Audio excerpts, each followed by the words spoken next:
Buenas tardes, estamos de regreso, Pauta Semanal, a través de las pantallas y la señal de Radio Polar.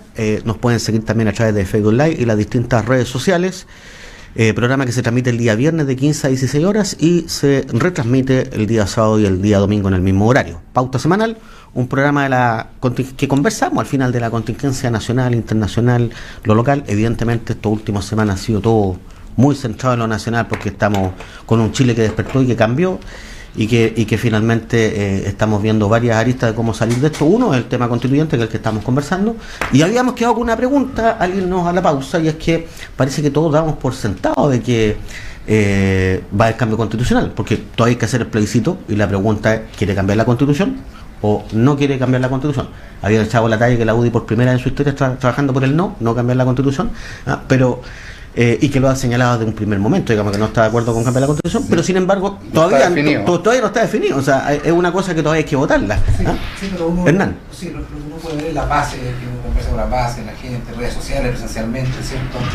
Los diputados de la UDI, incluso de la Renovación Nacional, digamos, están por el rechazo a este proceso, en general por el proceso constituyente en general, digamos. O sea, no quieren cambiar la constitución, mantener la que está vigente. O sea, a ver, el tema no es no cambiarla, porque la gente lo sabe, hay que siempre repetir eso, esta constitución se ha cambiado, es otra constitución. No, claro, o sea, se puede enmendar las veces que se quiera, claro. Y en eso está la UDI está, por lo menos... El punto es no construir una nueva constitución. No construir una constitución, ya. Y entrar a lo que yo llamo el túnel constituyente, digamos, que tú entras, ¿cierto? Y no sabes dónde va a salir. Un día uno empieza a ver las noticias, digamos, y uno un poco se preocupa, porque uno ve lenguaje, digamos, uno que es más viejito, el lenguaje propio de la unidad popular, ¿cierto? A ustedes les vamos a quitar los privilegios, ¿cierto? Y los funan, y si tú tienes una opinión distinta, ¿cierto? Van a tus casas y te amenazan. Hacer un proceso constituyente bajo estas circunstancias, ¿cierto? Que a mi juicio, un tema personal, es validar, porque lo hemos dicho tantas veces acá, ¿cuál fue la primera respuesta de los políticos, ¿cierto? A este problema social que se dio a luz, por así decirlo? Fue cambiar la constitución. Pero eso lo plantearon primero los municipios, si fue a raíz de los municipios. La consulta la plantearon los municipios. Cambiar la constitución. Bueno, pero a raíz de la consulta ciudadana que iban a hacer los municipios fue que se obligó al Parlamento a llegar a un acuerdo, porque si no... hay que implementar... Hay dos fechas distintas. Hay que ver el cronograma, y resulta que la respuesta que le dieron los políticos, y la gente te lo dice, además que la gente te lo dice, digamos, porque la izquierda, hay una izquierda bastante radicalizada, hace cosas de ver la televisión, ¿cierto? Bastante radicalizada, o el Parlamento entrando a gente, ¿cierto? Sin permiso, ¿cierto? Punando en plenas sesiones, en el caso del tema de género, punando en plenas sesiones. En este clima, ¿cierto? La verdad que va a ser muy complicado, ¿cierto? Muy complicado, y la gente se está dando cuenta que este proceso que lamentablemente se inició, y por eso la UDI, la presidenta, por lo menos, del primer momento dijo que iba por el rechazo, ¿cierto?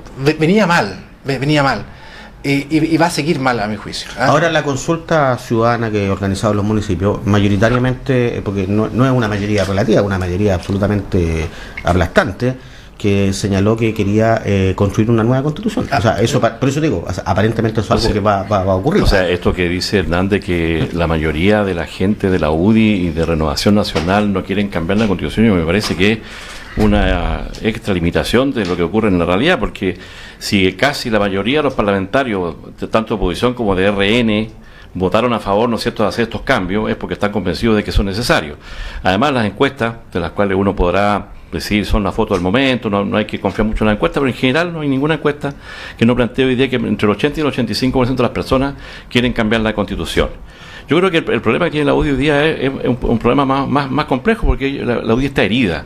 Ellos han planteado congelar, ¿no es cierto?, su relación, ¿no es cierto?, dentro de Chile Vamos. Hoy estaba leyendo ahí, por ejemplo, que Desbordes, ¿no es cierto?, sale al paso de la manoseada estratégica de la UDI, gremialista, dice la UDI no tiene derecho a veto permanente. De manera que yo creo que claro, el problema lo tienen ellos, tienen que ver cómo lo resuelven. A nosotros nos parece que es un tema que se va a ir dando en los próximos días, pero respecto a este permanente acoso que tiene contra la izquierda, de que nosotros estamos asustando a la gente, que la gente está asustada porque le vamos a quitar los privilegios. Mira, Hernán, no queremos quitarle ningún privilegio, queremos tener los privilegios que tienen ustedes, queremos tener los privilegios que tienen las Fuerzas Armadas. Mira, queremos los mismos. O sea, si las Fuerzas Armadas, por ejemplo, y me alegro que así sea, pueden pensionarse, ¿no es cierto?, con el promedio de los últimos 24 meses y en vez de 30 o 35 años, bueno, hoy día creo que la norma es 30 nuevamente, pueden pensionarse antes. Nosotros queremos lo mismo. Entonces eso no es quitarle los privilegios, es tener los mismos. Privilegios en otros ámbitos de cosas, tener acceso a la educación, tener acceso a la salud, no solamente una salud buena los que puedan pagar. Eso no es quitarle los privilegios. ¿Tú crees que son todos ricos? Pero está diciendo que nosotros está diciendo que queremos quitarle los privilegios a la gente. Yo no he escuchado en ninguna parte que eso haya ocurrido. Pero tú nombraste mejorar la educación, mejorar la salud. Sí. ¿Qué tiene que ver con el cambio de la Constitución? Es que me estaba refiriendo a que... Porque eso es parte del estallido social. El escenario... Orden, por favor. Primero, aquí la discusión es sobre el proceso constituyente. O sea, no vamos a discutir preguntas de uno con otro, porque eso no corresponde. El programa está enfocado en este momento para hacer preguntas sobre el proceso constituyente. Entonces yo quiero que, por favor, nos enfoquemos en eso, porque si es que vamos a estar atacándonos con los privilegios de uno, los no privilegios del otro, o qué tiene que ver lo que tú pensáis con tal cosa. Pero sabes, Cristian, tienes razón, pero solo a modo de constatar algunas cosas. En lo que partió desde octubre, es algo que hace rato se venía sospechando, como que había que esta rabia frente al abuso, a la desigualdad. Yo diría que frente a ese estallido hay 4 fases o 4 líneas de acción que se intenta tomar, y creo que la política ha intentado encauzar esas 4 líneas, encabezarlas, claro, y darle un poco de conducción, que es lo que uno espera de la clase política en un país. O sea, en ese sentido, abandonar eso creo que no corresponde. De hecho, para eso están. Para eso están, se supone. Entonces, una es el tema de la Constitución, es una. La otra es la agenda social, que el gobierno también tibiamente al inicio, pero que ha ido con mayor fuerza avanzando. De acuerdo a un acuerdo nacional de la clase política. Por eso, tercer elemento que a mi modo todavía es insuficiente, tiene que ver con la reforma al Código Civil Penal, que tiene que ver esta sensación de que la justicia es en función del bolsillo y del apellido, y no realmente hay una tercer camino que todavía no se ve tan fuerte. Y el otro tiene que ver con una reforma al Estado, porque también el Estado es abusivo también y no da respuesta a esa sensación de abandono que tiene una gran parte de nuestra población, que es básicamente la clase media, que se define rica para el Estado, pero muy pobre para el privado. Entonces, son 4 áreas que tienen que ver. Entonces, claro, dentro de eso está el tema de los medicamentos, está el tema de la reforma tributaria, está el tema de pensiones, etc. Pero, para terminar el argumento, por favor. Pero hay una cosa que es innegable, y es que la encuesta Cadem hace mucho tiempo, desde el 2014, que viene marcando y haciendo la pregunta sobre si usted está de acuerdo o no con cambiar la Constitución, y en un 70% en los niveles más bajos y hasta en un 85% en los niveles más altos, la gente en esa encuesta ha manifestado que sí quiere cambiar la Constitución. Por lo tanto, claro, al margen de todos los otros problemas cotidianos, está el tema de trasfondo, que es que la gente además siente que es necesario también cambiar la Constitución política. Pero aquí, dame un segundo. Mira, siempre sacan las encuestas, ¿cierto?, de la Constitución, y uno tiene que ver la encuesta completa. La encuesta completa, la última de Plaza Pública, habla que el Congreso Nacional tiene un apoyo de un 11%. El presidente Piñera tiene más apoyo que el Congreso Nacional. Y resulta que ellos se arrogan, ¿cierto?, decir, nosotros vamos a cambiar la Constitución. Son ellos los que dicen un proceso constituyente cuando tiene el 11%. Dentro del listado de las instituciones del Estado son los demás desprestigiados. Bueno, y si no hacen ellos el cambio constitucional, porque no hay que hacerlo. Pero lo están haciendo no por ellos, lo están haciendo porque la gente se lo está pidiendo. No lo está pidiendo la ciudadanía. Démosle la invitación, la palabra al invitado. 1.200.000 personas en la calle. Jamás cambiar la Constitución. Primero yo creo Pablo, viste, te tuve que advertir al principio que son desordenados. Primero yo creo que acá no existe ningún partido político que pueda sacar cuentas alegres. Yo creo que el estallido social nos demostró que ningún partido político pudo capitalizar el estallido. O sea, de hecho, no es origen de ningún partido. Entonces, no terminando el estallido social, pues aún sigue, yo creo que está durmiendo un poquito, porque cuando dimos datos de la fórmula electoral, cuando la gente se dé cuenta que no puede votar por el vecino y tiene que votar por una lista, cuando la gente se dé cuenta que la agenda social no es tan rápida como dijimos, cuando se dé cuenta de la realidad, yo creo que va a volver a salir a la calle, y con un poco más de rabia que la que salió ahora en estos 2 meses. Por lo tanto, quiero centrarme en el tema de la postura de la UDI, que no tiene nada que ver con las posturas personales ni el presidente distrital ni el secretario ejecutivo. Aquí hay posturas de lineamientos de partido. La UDI todavía, de hecho el presidente regional Fernando Paredes Mancilla tiene que asistir el día 11 de enero a un Consejo Nacional donde recién va a definir si hay libertad de acción o hay un lineamiento como partido en torno al sí o no. ¿Libertad de acción para los militantes? Para los militantes, para los militantes.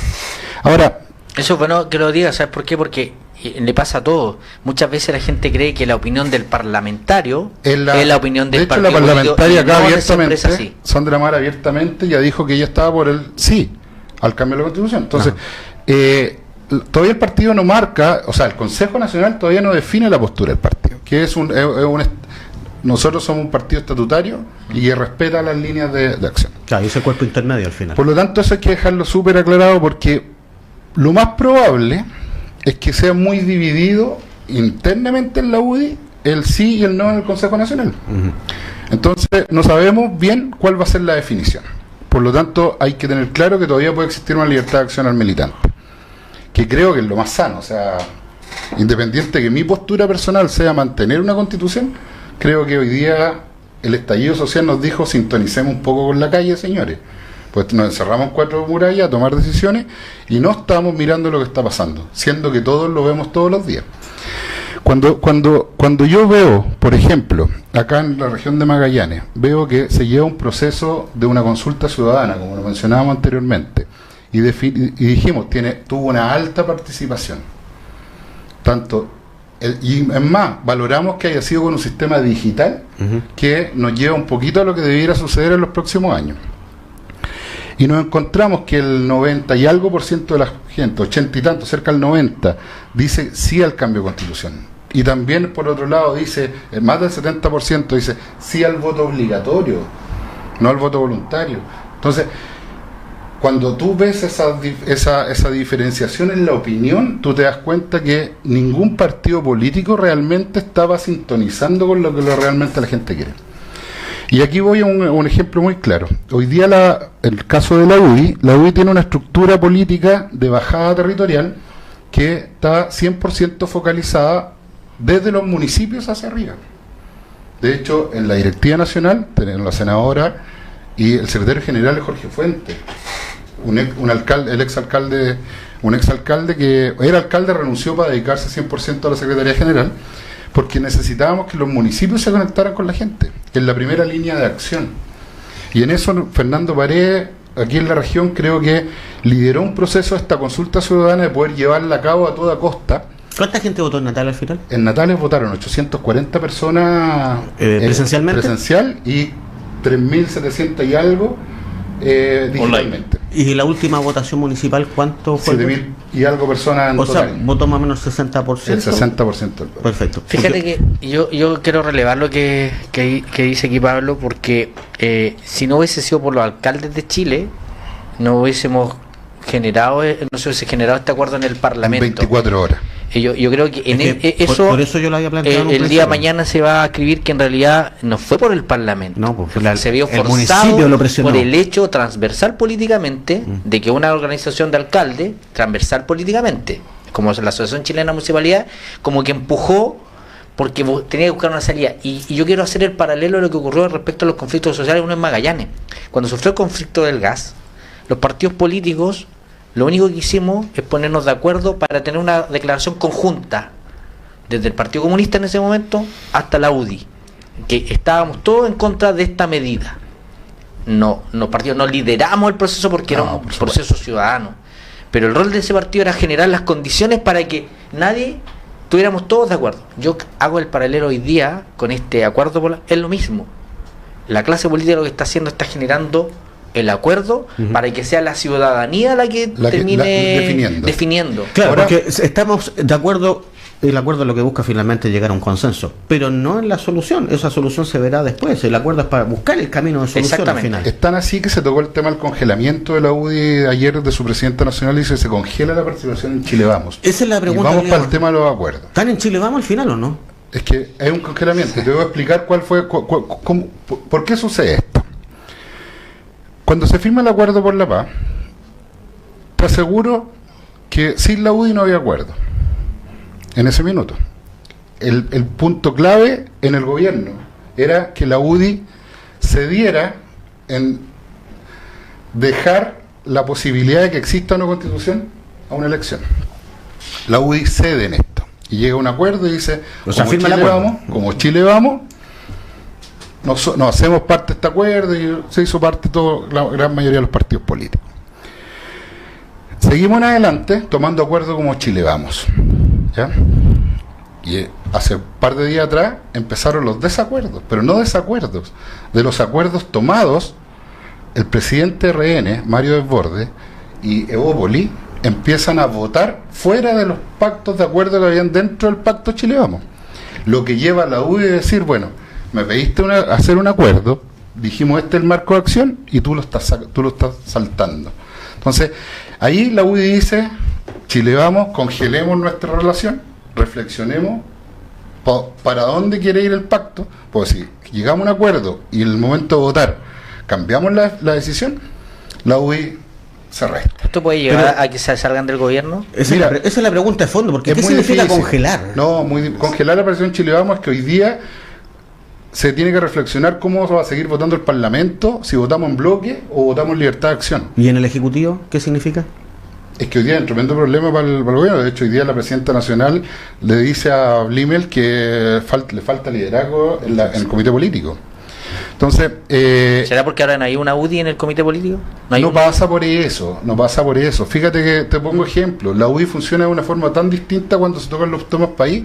Recuerdo cuando era Lagos presidente, quien puso el piso fue Pablo Longueira.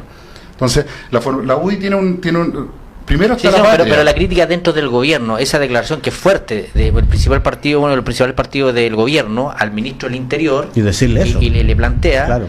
No tiene que ver porque en el comité político en el último cambio quedó... Lo que pasa es que cuando tú como ministro del Interior no eres capaz de mantener tu línea de presidente en una línea, cuando tienes acuerdos de seguir una línea, hay un problema de liderazgo. Claro, yo creo que efectivamente... No puede ser que Mario Desbordes o cualquier nombre, pongamos el nombre que sea, claro. No puede ser que Hernán Ferreira tome su postura personal como postura del partido. Y le imponga. Y eso, yo creo que eso no es artificial, eso no es un error. Yo creo que efectivamente existe un abismo hoy día importante entre la UDI y el resto de los partidos que conforman el Chile Vamos. Es una cosa evidente.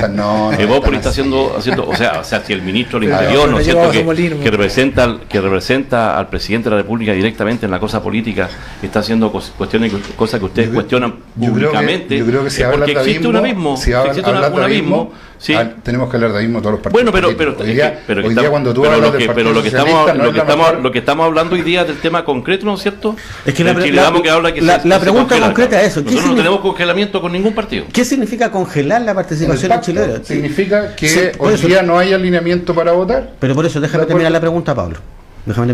¿Qué significa no estar en Chile Vamos? ¿Significa dejar de participar en el gobierno? No. ¿Significa tener simplemente esta suspensión de los acuerdos parlamentarios? ¿O significa, una simple advertencia? ¿Qué significa realmente? Yo asumo que es una advertencia al gobierno de Chile Vamos de decir, oye, si tenemos acuerdos tomados, respetémoslos. Porque eso no significa... que firmamos con la mano derecha no la podemos borrar con el codo izquierdo. Eso es lo que está sucediendo. Porque eso no significa, por ejemplo, que los seremis, UDIs, que están acá, los intendentes en todo el país, los gobernadores, dejen de participar en el gobierno. No, por ningún motivo. Entonces, no es ese extremo. No, por ningún motivo. Entonces es una advertencia. Es una reflexión, claro, porque hay que acordar también que este congelamiento hasta el 11 de enero, que el Consejo Nacional, ¿cierto? Ahí también se va a la definición de cuál fue ¿Y significa dejar de participar en los comités políticos, por ejemplo? Yo entiendo que no. Pero sí en el trabajo quizás parlamentario, efectivamente. Por eso, está acotado lo parlamentario. Te quiero aclarar algo también. Claro. ¿Cuántos comités políticos quedan de aquí al 11 de enero? Está Pascua, está Año Nuevo. Es más una muestra de bien. Seamos indulgentes y pensemos que eso tiene que ver con el cambio climático, el congelamiento. El congelamiento, claro. Pero creo que un lenguaje apropiado. Pero en todos los sectores, más cuando eres gobierno, hay que tener súper claro cuando tú tomas estas decisiones. Porque esto no tiene, uno no recoge la mano después que pone el combo. O sea, claro, todo esto puede seguir escalando. Pero mira, hoy día RN, el 50% de RN está de acuerdo de los parlamentarios RN, hoy día están de acuerdo. Claro. Entonces, porque entiende que es una salida de madre de desborde. ¿Ya? Entonces, se desbordó desborde. Porque se desbordó para la porque izquierda. se comete el Para la siguiente izquierda, error. sí. Todos tenemos relación acá a partidos políticos. Muchas veces se comete el error de querer capitalizar sobre situaciones políticamente. Y te pasas por el aro la ideología y la estructura y los fundamentos y los principios valóricos, principios fundamentales de tu ideología de partido. Entonces, pero ahí están las líneas muy delgadas que desborde. Pero hay un tema de fondo. El presidente está ausente, pues, si aquí el problema no es el primer ministro, no, el presidente está absolutamente ausente de todos los hechos políticos, porque si hubiera un presidente en ejercicio estaría llamando al orden el presidente. Primero a su fila. O sea, demuestra que Piñera no es jefe de coalición. Que tienen un grave problema, y no lo digo en mala forma, pero hay un grave problema porque la cabeza visible, el que ordena el tema del gobierno siempre es el presidente o la presidenta cuando ha sido, para bien o para mal, lo haga bien o lo haga mal.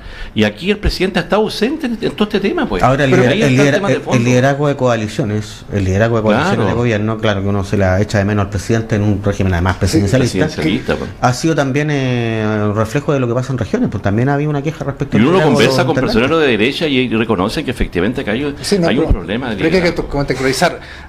Recordemos que el gobierno pasado de Bachelet se le decía lo mismo, ¿cierto? Que ella estaba como casi jefe de Estado, pero no jefe de coalición. Este es un problema permanente, además, ¿cierto? Porque el sistema presidencialista lleva a esto. Sí, pero en crisis como la que estamos viviendo se nota más. Se nota más. Y hay un tema, yo creo que aquí hay que reconocerle, cada vez que hay un problema en el gobierno hoy día sale de Chile, güey. No, pero que una muy mala herencia. Yo miro con un poco más de altura mira el tema. O sea, yo te digo, yo lo miro con un poco más de altura mira que nombrar a Bachelet, porque si me hablas de la desigualdad que ocurrió estos últimos 30 años, sacamos la cuenta cuántos gobiernos hubo en un sector o otro, y creo que acá los responsables somos todos los sectores políticos. Lo que está viendo es un tema estructural, digamos, en que hay una dicotomía que se produce entre el presidente y una pregunta a propósito del tema estructural. ¿Cuál es la estructura que rige entonces todo esto? ¿No es la Constitución? ¿Es la Constitución? Sí, claro. Bueno, no se puede modificar. Por estamos llegando al final del programa, así que vamos a agradecer la presencia de Pablo. Pablo Otero, sí, oye, no, y te pido las disculpas por tener que, imagínate, yo todos los viernes tengo que soportarlo ahí. Pero agradezco la participación. Se trata de hacer el enojado, así como que pero si es candidato, si él tiene pies de plomo, o sea, tiene problemas para. No, Pablo, un gusto realmente de haberte tenido acá y bueno, el espacio va a estar abierto para futuras conversaciones, de queda mucho por cuando lo gusten que la directiva regional, si no puede estar Fernando Paredes, estaré yo como secretario ejecutivo conversando sobre los temas de contingencia y lo que. O sea, en Ferrari no lo dejamos fuera ya. No, me refiero a mi directiva regional. Ya. Es parte del staff. Bienvenido, señor. Desde acá nos despedimos entonces, y a los panelistas agradecerle por supuesto la presencia. Estuvo bastante álgido, pero un momento también de chacota y de distensión.